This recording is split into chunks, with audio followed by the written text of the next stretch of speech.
एक तरफ तेजस्वी यादव और उनकी पार्टी ये दावा करती हुई नहीं थक रही कि भाई साहब इस बार जो है वो तेजस्वी यादव ही मुख्यमंत्री बनेंगे, तो इस बार कांग्रेस जो है वो अरंगा लगाती हुई दिखाई दे रही है।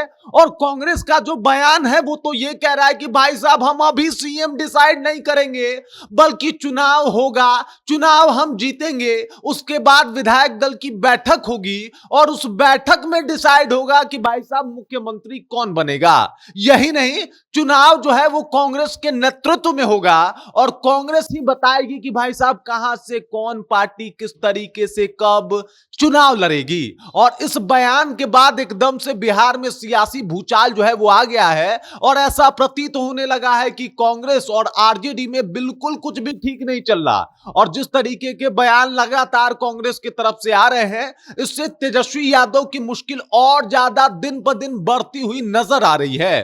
पूरी जानकारी के ऊपर आएंगे कि आखिरकार कांग्रेस भाई साहब ऐसा क्या क्या बयान दे रही है जिससे तेजस्वी यादव की मुश्किल विधानसभा चुनाव 2025 में बढ़ने वाली है। उसके ऊपर आए, लेकिन उससे पहले मेरा परिचय जान लीजिए आप। मेरा नाम है रजत और आप जनता जंक्शन देख रहे हैं। सबसे पहले तस्वीरें देख लीजिए। यहां पे आपको तीन लोग तो ऐसे ही दिखाई दे रहे होंगे और उसके बाद यहां पे आपको बिहार का ये नक्शा है और एक तरफ है राहुल गांधी और दूसरे तरफ है तेजस्वी यादव। अमूमन ऐसा चित्र आपने देखा नहीं होगा और खास करके 1990 के बाद तो ऐसा ही प्रतीत हो रहा था कि बिना आरजेडी का कांग्रेस का कोई वजूद नहीं है। लेकिन चीजें बिल्कुल बदल गई है।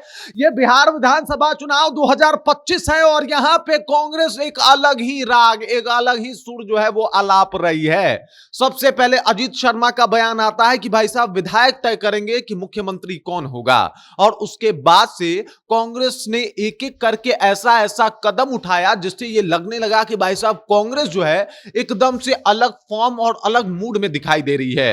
अचानक से कन्हैया कुमार की राजनीति एंट्री करवा दी जाती है। अब कन्हैया कुमार एक बड़े इंटरेस्टिंग शख्स हैं। कन्हैया कुमार इससे पहले आपको बिहार में इतने एक्टिव दिखाई नहीं दिए होंगे और कुछ लोगों का मानना है कि लालू यादव कभी नहीं चाहते थे कि कोई युवा फेस जो है वो बिहार से में आए और बिहार के इलेक्शन में अपना दबदबा दिखाए, ताकि इसकी वजह से तेजस्वी यादव का असर कमजोर पड़ सकता है। और यही वजह था कि कांग्रेस जो है इनको बिहार के चुनाव में उतना इन्वॉल्व नहीं करती थी।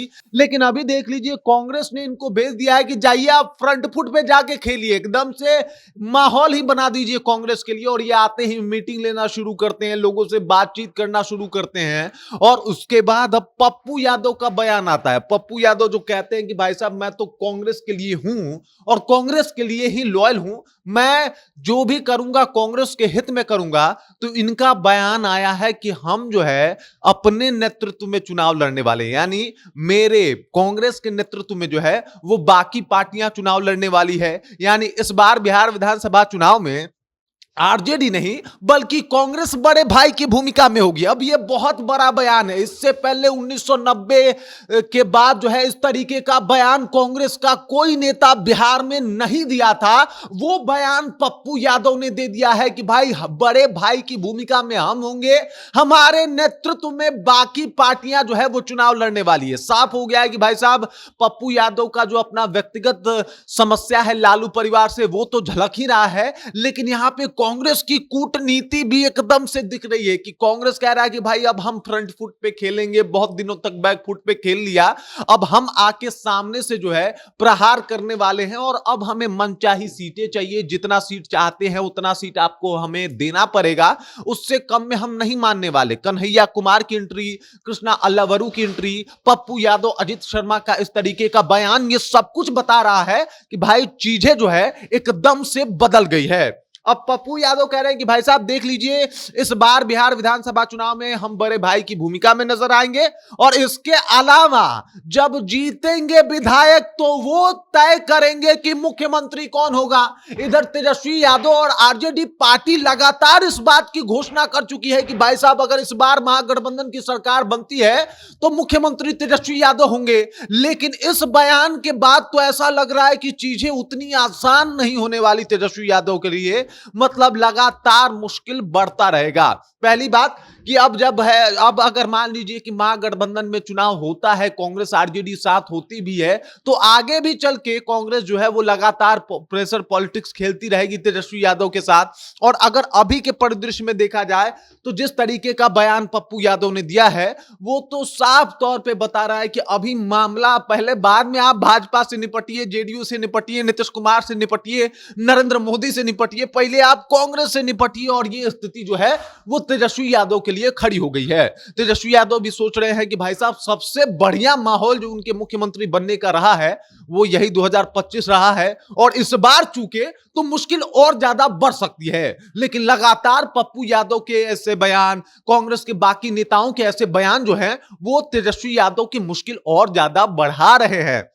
और आपको यह भी बता देता हूं कि अगर मान लीजिए कि सीटों का बंटवारा होता है तो कांग्रेस वहां पे भी टेबल पे जो है एकदम से फ्रंट फुट पे आके खेलेगी कि भाई साहब मुझे इतनी सीटें चाहिए। और अगर उसके ऊपर आरजेडी प्रश्न चिन्ह खड़ा करेगी तो भाई साहब कुछ भी हो सकता है। और अगर सिंगल हैंड भी कांग्रेस मान लीजिए किसी पार्टी से समझौता नहीं करती है, अकेले चुनाव लड़ लेती है कांग्रेस, तो उस समय भी तेजस्वी यादव को सबसे ज्यादा समस्या होने वाला है। मान लीजिए 5% ही ये वोट काट लेती है तेजस्वी यादव का, और ये 5% वोट बहुत बड़ा आंकड़ा होता है किसी को मुख्यमंत्री बनाने के लिए या फिर उसका पूरा गेम बिगाड़ देने के लिए। और ये 5% का नुकसान अभी तो कतई नहीं चाहेंगे तेजस्वी यादव। लेकिन वो कहा जाता है ना, कांग्रेस एकदम से हमलावर है, उसको भी पता है कि भाई कब खेलना है। और लीजिए अब पप्पू यादव की भी एंट्री हो गई। अरे कांग्रेस, अगर मान लीजिए कि पप्पू यादव के बयानों से कांग्रेस का कोई लेना देना नहीं, तो कोई आके हस्तक्षेप तो करे, कोई आके बोले तो ना ना ये गलत बोल गए। अल्लाह बड़ू तो हर लोगों को एकदम से चेतावनी देते हुए नजर आ रहे हैं। एक बार कांग्रेस की तरफ से जो है वो पप्पू यादव को भी चेतावनी दे दे, लेकिन ऐसा कुछ नहीं हो रहा है। माहौल बहुत खराब है, और सबसे ज्यादा खराब तेजस्वी यादव के लिए है, क्योंकि मुख्यमंत्री बनने का भारी चांस है और कांग्रेस जो है वो गड़बड़ करती हुई नजर आ रही है। बाकी इस खबर को लेकर, इस जानकारी को लेकर और जिस तरीके से कांग्रेस की तरफ से बयानबाजी शुरू हुआ है, उस बात को लेकर आप क्या सोचते हैं? आपके जहन में क्या कुछ चल रहा है?